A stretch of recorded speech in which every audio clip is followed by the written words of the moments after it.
موسیٰ علیہ السلام سے تبلیغ کا کام لینا مقصود تھا.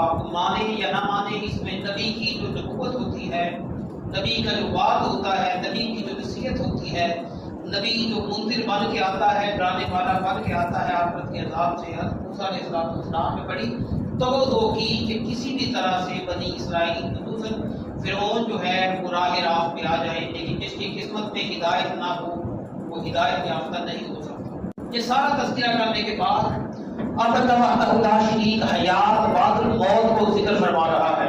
خالق کائنات نے ارشاد فرمایا اعوذ باللہ من الشیطان الرجیم بسم اللہ الرحمن الرحیم اانتم اشد خلقا ام السماء بناها.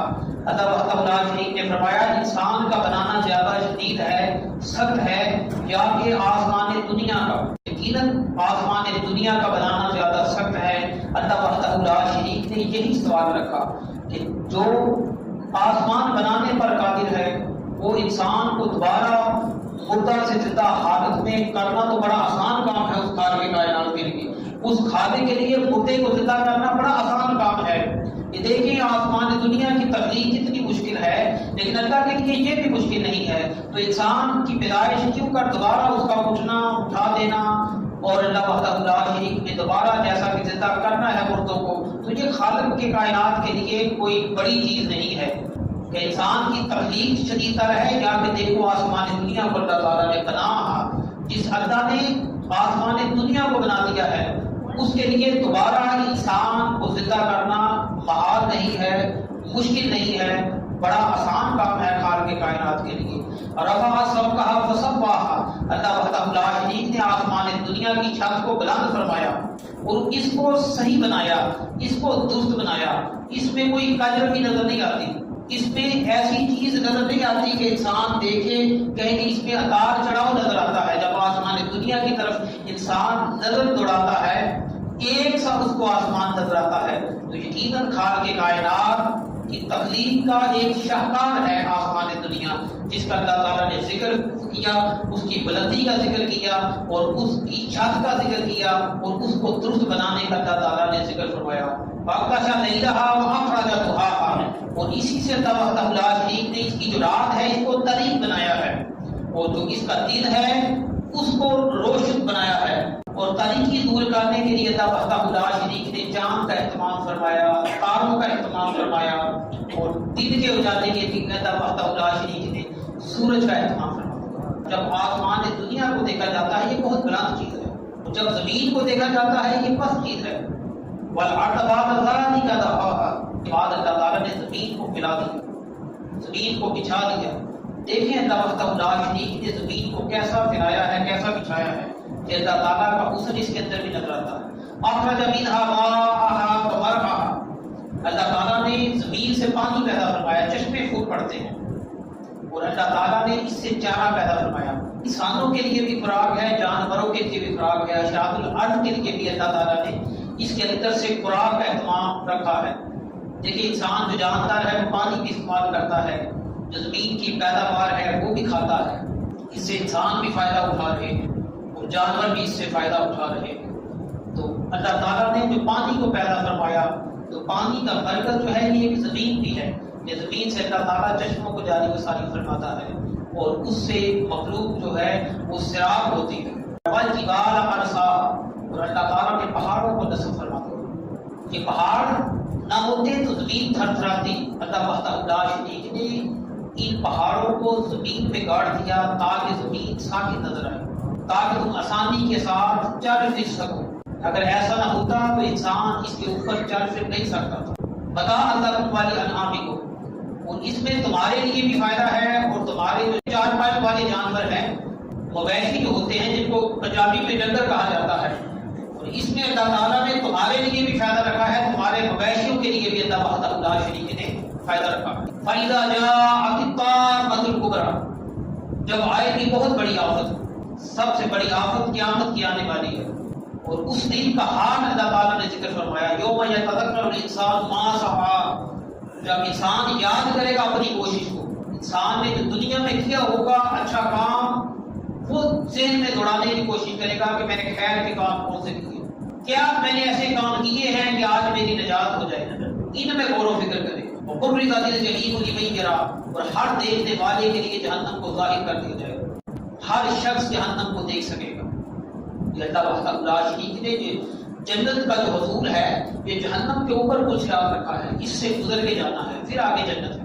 باقی اللہ تعالیٰ جس کے لیے چاہے آسانی پیدا فرما دے، جس کے لیے چاہے اس کا حساب ہی آسان فرما دے، جس کے لیے چاہے اس کا حساب ہی نہ لے. بندہ وحدہ لا شریک ہے، چاہے کسی کے لیے آسانی پیدا فرما دے، چاہے کسی کو ذلیل کر کے رکھ دے.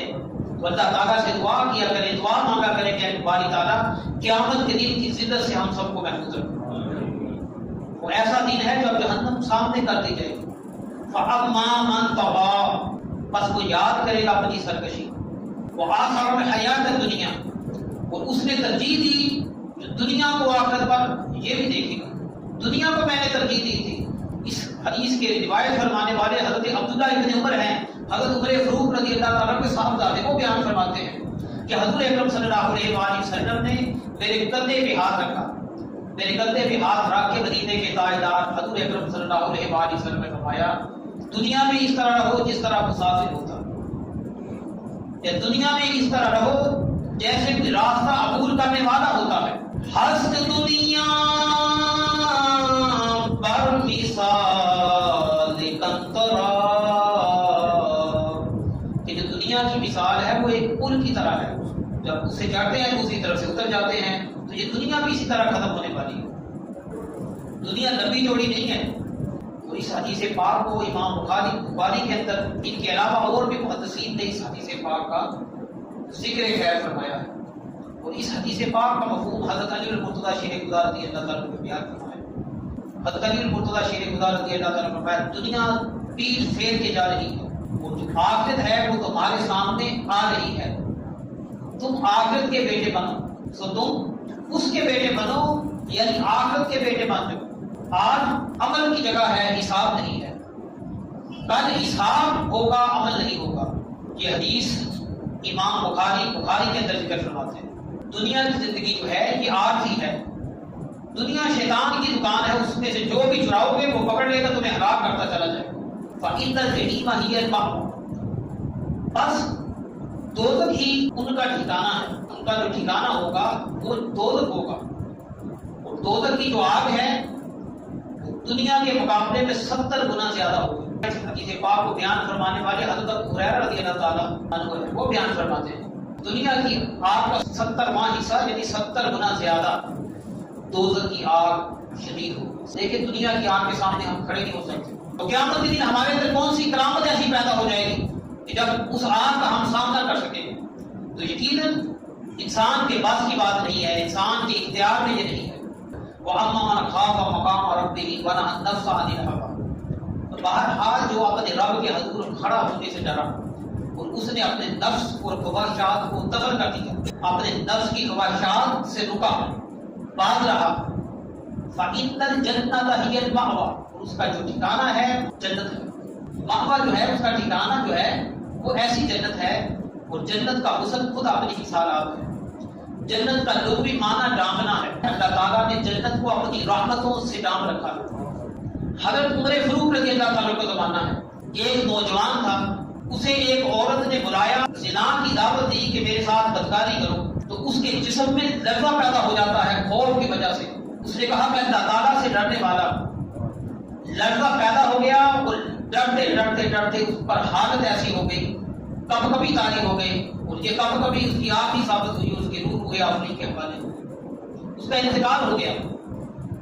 اب اس کا جو باپ ہے حضرت عمر فاروق رضی اللہ تعالیٰ کے پاس آتا ہے. ایسے شخص کا کیا انجام ہے جو اللہ تعالیٰ کے حضور کھڑے ہونے سے ڈرا. حضرت عمر فاروق رضی اللہ تعالیٰ نے فرمایا وَلِمَنْ خَافَ مَقَامَ رَبِّهِ جَنَّتَانِ، اور جو شخص اپنے رب کے حضور کھڑا ہونے سے ڈرا اس کے لیے 2 جنتیں. جو بھی ڈر گیا اپنے رب کے حضور کھڑا ہونے سے اس کے لیے 2 جنتوں کی امید ہے. ایک اس کا تقویٰ ہے، ایک خوف خدا ہے، اور ایک اس کے آنسو ہیں. اور اللہ تعالیٰ کے حضور گڑ گڑا کے وہ مانگتا ہے باری تعالیٰ میں تو تجھ سے ڈرنے والا، مجھ کو تو گناہ سے بچانے والا ہے، اس گناہ سے تو بچا لے، اے کریم اللہ کرم فرما دے. تو ایسے شخص کی جو شان ہے آخرت کے دن وہ دیکھے گا. فرمایا جا تو پریشان نہ ہو، تیرے بیٹے کے لیے 2 جنتوں کا اللہ تعالیٰ نے انتظام فرمایا. ایک جنت ہو وہ بھی کافی ہے. دنیا کتنی بڑی ہے، اس سے بڑی جنت ہوگی. پوری دنیا جو ہے کسی نے نہیں دیکھی. ایک روایت میں آتا ہے کہ اس سے 10 گنا زیادہ آخری جنتی کی جنت ہوگی. یسألونک عن الساعۃ ایان مرساھا، سوال کرتے ہیں اے پیارے محبوب تجھ سے وہ قیامت کے بارے میں. اے پیارے محبوب تجھ سے قیامت کے بارے میں سوال کرتے ہیں کہ وہ کب وقوع پذیر ہوگی. فیما انت من ذکراھا، چاہیے اس بندے کو وہ سوال کرے جس نے تیاری کر رکھی ہو. اسے چاہیے اس کا ذکر کرے، اس کے بارے میں سوال کرے جس نے اس کی لکھی ہوئی تیاری کر رکھی ہو. ایک صحابی رسول نے عرض کیا یا رسول اللہ قیامت کب ہوگی؟ حضور اکرم صلی اللہ علیہ وآلہ وسلم نے فرمایا تیری قیامت کے لیے تیاری کیا ہے؟ اس شخص نے کیا کہا، اے اللہ کے رسول میں اللہ سے محبت کرتا ہوں اور اس بددعا والے پکڑے سے محبت کرتا ہوں. حضور اکرم صلی اللہ علیہ وسلم نے فرمایا کیا تو نے تیاری کی ہے قیامت کے بارے میں، کیا تیاری رکھتے ہو؟ میں نے تو یہ سوال کیا، آگے سے یہ کہہ رہا ہے کہ میں اللہ اور اس کے رسول سے محبت کرتا ہوں. تو جبریل امین آگے اے پیارے محبوب اس سے فرما دیں تو جس سے محبت کرے گا اسی کے ساتھ جنت میں ہوگا. الی ربک منتہا، تو اس کی جو انتہا ہے وہ خالق کائنات کی طرف ہے، رب کی طرف ہے. اس کا جو آخر ہے، اس کا جو آخر ہے وہ تو اللہ وحدہ لا شریک کی طرف ہے. تو دیکھیں انسان دنیا میں آتا ہے، عمل کرتا ہے، اچھے کرے گا اللہ وحدہ لا شریک اس کو جنت عطا فرمائے گا. برے کرے گا اللہ وحدہ لا شریک اس کو عذاب سے دوچار کرنے پر قادر ہے. بَعَثْنَهُمْ يَوْمَ يَرَوْنَهَا لَمْ يَلْبَثُوا إِلَّا عَشِيَّةً أَوْ ضُحَاهَا، گویا کہ جب وہ ساری ہولناکیوں کو دیکھے گا، جب قیامت وبا ہوگی تو اب اس کے ذہن میں یہ تصور ہوگا کہ دنیا کی زندگی میں میں کتنا رہا. إِلَّا عَشِيَّةً، عَشِيَّةً أَوْ ضُحَاهَا کے الفاظ ہیں جو قرآن عظیم فرقان حمید نے یہاں ذکر فرمائے. دنیا کی زندگی دن کا آخری حصہ ٹھہرا دنیا میں یا دن کا اول حصہ میں دنیا میں ٹھہرا، تو یہ انسان کہے گا. تو اللہ وحدہ لا شریک نے فی مقام آگے دوسرے مقام پہ ارشاد فرمایا فی یوم کان مقدارہ 50,000 سنہ، قیامت کا جو دن ہے وہ 50,000 برس کا دن ہے. جو بندہ تصور کرے گا کہ میں دنیا میں کتنا ٹھہرا، دن کا آخری حصہ ٹھہرا یا دن کا اول حصہ ٹھہرا. اور اول میں روشنی ہوتی ہے اس لیے اس کا ذکر خیر یہاں کیا جا رہا. دنیا کی زندگی اس وقت یوں محسوس ہوگی جیسے شاید دن کا ایک حصہ یا رات کا ایک حصہ ہوتا ہے. تو میں نے دنیا میں فقط اتنا ہی میں نے وقت گزارا ہے. جو زندگی ہے وہ آخرت کی زندگی ہے. لیکن بدقسمتی یہ ہے کہ آج ہم آخرت کی زندگی کی پرواہ نہیں کرتے، دنیا کی زندگی کو ہم نے سینے سے لگا رکھا. حضور یہ ہونا چاہیے انسان دنیا میں رہے، دنیا کی لذتوں سے بے رغبتی اختیار کرے، اس میں اپنا دل نہ لگائے. یہ دنیا کسی کے ہاتھوں میں نہ رہی. جتنے بھی آئے بڑے بڑے بادشاہ آئے خالی ہاتھ آئے، خالی ہاتھ دنیا سے چلے گئے. دنیا کا مال، دنیا کی حشمت، دنیا کی زیب و زینت، یہ ساری چیزیں عارضی ہیں. اور آخرت میں جو اللہ کے وعدے ہیں وہ سچے ہیں. آخرت کا جو مقام ہے، آخرت کے جو وعدے ہیں، آخرت میں جو اللہ وحدہ لا شریک نے اہل ایمان کو بشارتیں دی ہیں کہ جنت حق ہے، دوزخ حق ہے. لیکن کس کے لیے؟ جس نے دنیا میں رہتے ہوئے خالق کو یاد کیا وہ آخرت میں جنت کو پالے گا. جس نے دنیا میں رہتے ہوئے دنیا سے محبت کی وہ اخروی نعمتیں جو ہیں وہ ان سے دور ہوتا نظر آئے گا. لیکن رب تعالیٰ سے جنت کو مانگا کرے، جہنم سے اللہ تعالیٰ کی پناہ طلب کیا کرے. کیونکہ حدیث پاک کا مفہوم ہے جو یہ کہتا ہے اللہ تعالیٰ تو مجھے جنت عطا فرما دے، مجھے جنت عطا فرما دے، مجھے جنت عطا فرما دے. جو دن میں 3 مرتبہ کہتا ہے جنت کا سوال کرتا ہے، جہنم سے 3 مرتبہ پناہ طلب کرتا ہے، پھر اللہ تعالیٰ اس کو جنت دینے پر قادر. اللہ تعالیٰ سے جنت کو مانگا کرے، جہنم سے پناہ طلب کیا کرے کہ باری تعالیٰ وہ تیری آگ بڑی شدید تر ہے، بڑی سخت ہے، ہم تیری پناہ طلب کرتے ہیں.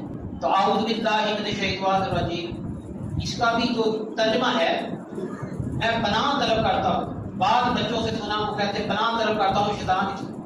یہ تو کلمہ کفر بن جاتا ہے. آپ جو ترجمہ کرتے ہیں اپنی اصلاح فرما لیں، سب احباب اپنی اصلاح فرما دیں، اپنے اہل خانہ کو بھی بتلائیں جا کے. اعوذ باللہ من الشیطان الرجیم میں پناہ طلب کرتا ہوں اللہ تعالیٰ کی شیطان کے شر سے. اس طرح بامحاورہ جو ترجمہ ہے صحیح بنتا ہے. اللہ تعالیٰ سے دعا کرتا ہوں ہماری زندگی میں جتنے بھی کلمہ کفر ہیں اللہ تعالیٰ کو ہم کو معاف فرمائے اور صحیح معنوں میں قرآن کا فہم نصیب فرمائے. وما علیہ الا البلاغ المبین.